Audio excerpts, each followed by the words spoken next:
Greetings, Yuli here, and welcome to my channel. And to those who are new to my channel, welcome. So today I'm gonna be making my 2-year-old essentials. And before I begin, so let's make a point first, and that is every child is different. Huwag natin ikukumpara ang baby natin sa ibang bata. They have different learning curves. They have different reactions to certain things like food, drugs, environment, etc. etc. And ang ipapakita ko sa inyo ay mga bagay na effective sa baby ko. So first is this. This is an essence eucalyptus, and ginagamit namin siya kapag may sipon si baby. We put a few drops on a cotton ball and dab it on his shirt, and also we dab it on his pillow and on his bed sheets. And we noticed na madali siyang nakakaginhawa sa paghinga ni baby. Gising na siya. Madali siyang nakakaginhawa sa sipon ni baby. And we tried putting it on a humidifier, but we noticed na yung bango niya, hindi siya tumatagal sa kwarto ng mga ilang oras. Unlike kapag nilalagay namin siya, we dab it on his shirt and on his pillow, tumatagal siya na mga 1 to 2 hours. So, yeah. So, the next essential is this. Vicks Babyrub. Like the essence eucalyptus, we also use this whenever may sipon si baby, but we don't dab it on his shirt. We put it on his foot before we put on his socks. We also use this at bedtime. So the next essential is this. This is a bulb syringe.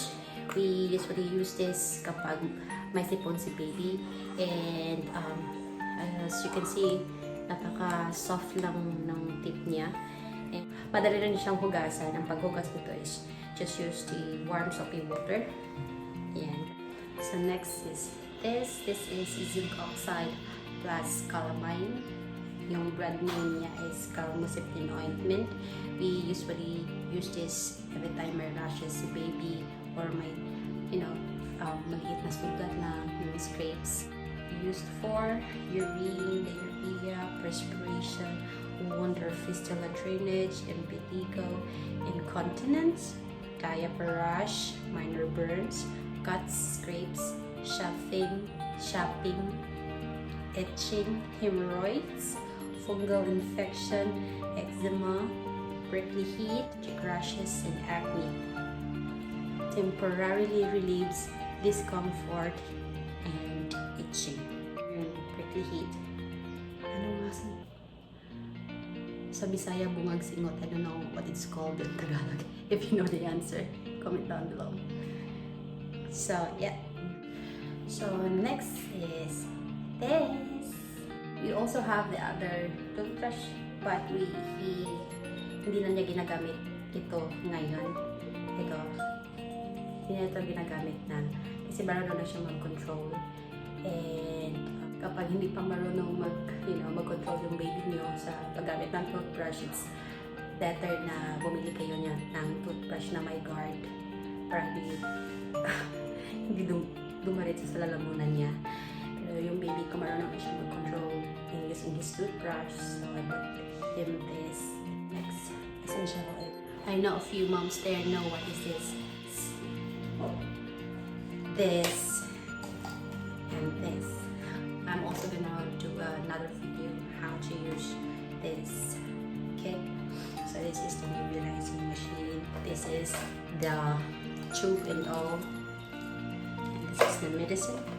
So kapag first time pa ng baby nyo na gumamit ng ganito, it's better na magpa-check up or magpa-assess muna kayo ng pediatrician nyo.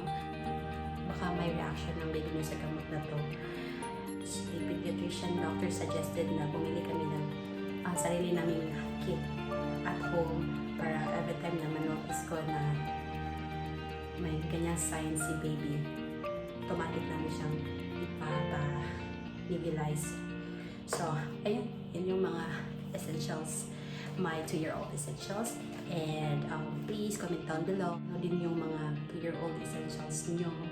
And give it the video a thumbs up if you like this video. And also hit the notification bell para kayong unang makakita every time may new video ako. So, see you guys on my next video.